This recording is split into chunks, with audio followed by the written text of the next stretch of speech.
What's up tout le monde, j'espère que vous allez bien. Je vous propose de découvrir ensemble aujourd'hui la Nike Zoom GT Cut 2. Ok les gars, j'avais hâte de pouvoir recevoir cette paire à la maison. Donc pour ceux qui connaissent pas le modèle, c'est un peu la remplaçante de la Hyper Dunk. C'était aussi un peu annoncé comme la remplaçante de la gamme Kobe, même si ça va revenir normalement d'ici la fin d'année. Mais cette Nike Zoom GT Cut, c'est un peu le summum d'un point de vue technologique chez Nike. C'est la paire où ils vont tester un maximum de choses et surtout la paire qui sera le plus à la pointe des dernières technos développées chez Nike. Et c'est pour ça qu'il était important pour vous, mais aussi pour moi, que je puisse découvrir ce modèle. Vous savez qu'on parle français ici et je ne vais pas vous mentir, d'un point de vue esthétique, je ne suis pas du tout attiré par cette Nike Zoom GT Cut 2. Elle m'a coûté cher parce qu'elle n'est pas dispo en France, elle est dispo que en Chine et aux États-Unis. Donc j'ai payé plus de 200 € pour avoir une paire comme ça. Je vous avoue que j'espère qu'elle sera performante sur le terrain pour pouvoir rattraper un peu, parce que d'un point de vue esthétique, on dirait clairement une chaussure de running, mais il y a quand même pas mal d'éléments et pas mal de détails qui sûrement feront de cette paire l'une des top performeurs cette année, et c'est pour ça que je l'ai commandée aussi. Je vous propose qu'on commence par le point qui m'a le plus étonné sur cette Nike Zoom GT Cut, c'est la semelle extérieure, c'est la traction de cette paire. Et on a des motifs qui sont très profonds. Regardez-moi ce qu'on a à l'avant, des motifs un peu en chevron qui vont être massifs et profonds. On a vraiment une partie qui est beaucoup plus proéminente que les autres. À l'avant, on a des petits pics et à l'arrière, c'est à peu près la même chose. En revanche, c'est cette partie-là en rouge qui est la plus intéressante à analyser et je vous dirai ce que ça donne sur les terrains notamment.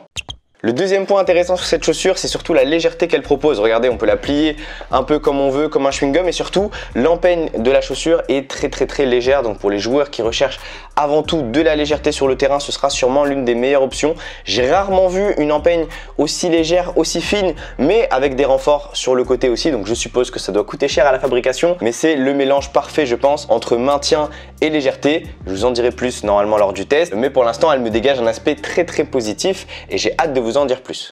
D'un point de vue amorti, on n'est pas très loin de ce que proposait la GT Cut 1, puisqu'on a une semelle qui est intégrée dans la chaussure avec un amorti qui est positionné en dessous. Laissez-moi vous montrer. On a un full amorti zoom qui va parcourir de l'avant jusqu'à l'arrière de la chaussure, et on a une semelle qui va venir doubler l'amorti avec du React, donc qui est là pour apporter du confort et du retour d'énergie. Et on a un petit pad zoom à l'arrière. Je vous avoue que généralement ça sert pas trop à grand chose, mais on l'a au niveau du talon, et ça pourra rassurer les joueurs les plus costauds, les joueurs qui ont des soucis notamment au niveau du talon, puisque le zoom sera doublé à l'arrière. Donc sur les retombées, sur les rebonds, allez-y à fond sur le talon, normalement ça devrait tenir. Du coup, le fait d'avoir une paire hyper légère, hyper dynamique de par son amorti, des matériaux qui sont légers mais qualitatifs, à l'image de la languette qui est perforée et qui va permettre une ventilation au pied, ça nous fait quand même pas mal d'indices qui vont en faveur de cette Nike Zoom GT Cut 2 et qui feront sûrement de cette paire un bon performeur sur les terrains. Bien évidemment, on ne sait pas si elles arriveront en France, et n'hésitez pas à aller me suivre sur mon compte Instagram si vous voulez plus d'infos, puisque la première itération de ce modèle n'est jamais sortie en France et elles se sont retrouvées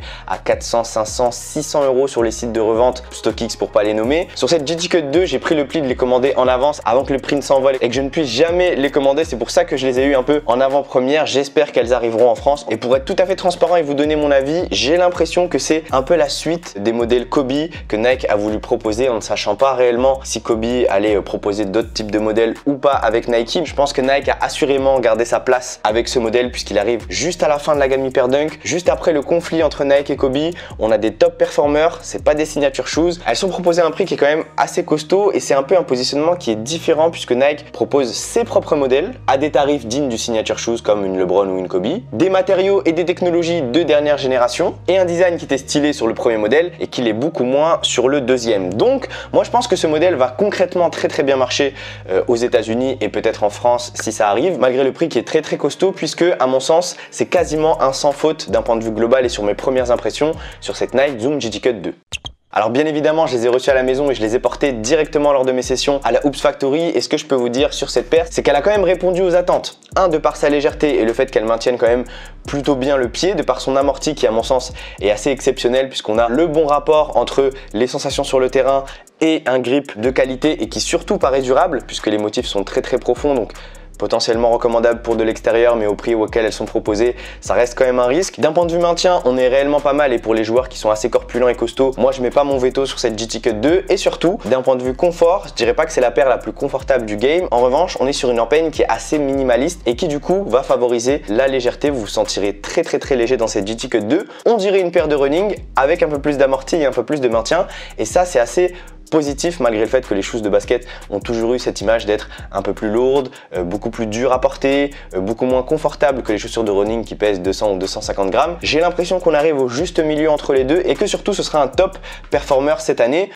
Voilà mon avis sur cette GT Cut 2, j'espère que ceux qui l'ont commandé ou qui l'ont à la maison le partageront. En tout cas, j'ai pas réellement de points négatifs à donner sur cette paire, quoique si je vous en donne un, en fait c'est plutôt au niveau de l'assise de la paire. Alors malgré le fait que la semelle est assez large, lorsqu'on pose notre pied sur le terrain, en fait l'avant du pied va remonter un petit peu et on n'a pas l'impression d'être 100% assis sur la chaussure. Les orteils qui toucheront le bout de la chaussure seront un petit peu surélevés, alors certains joueurs n'y trouveront pas d'inconvénient, c'est ce qu'on avait notamment sur la LeBron 16. Moi j'ai eu un petit peu de mal au départ parce que j'aime bien avoir une belle assise et sentir du talon jusqu'à la pointe des pieds par terre sur le terrain. Là on a un avant qui remonte un petit peu plus, alors peut-être que ça se fera avec le temps et que la chaussure reprendra une forme normale ou en tout cas la forme de mon pied, mais pour l'instant j'avais l'impression d'être un peu comme les pieds de lutin avec les doigts de pied qui remontent à la fin. D'un point de vue maintien, j'ai rien à dire puisqu'on a un support au talon qui est très solide, un amorti qui fait en sorte de pouvoir encapsuler au maximum le pied, et en vrai pour moi cette GT Cut 2 elle ne décevra pas tous les basketteurs qui l'achèteront, malgré le fait qu'elles sont pas sûres d'arriver en France et qu'elles seront proposées je crois entre 180 et 200 €, et je vous avoue que c'est quand même très cher.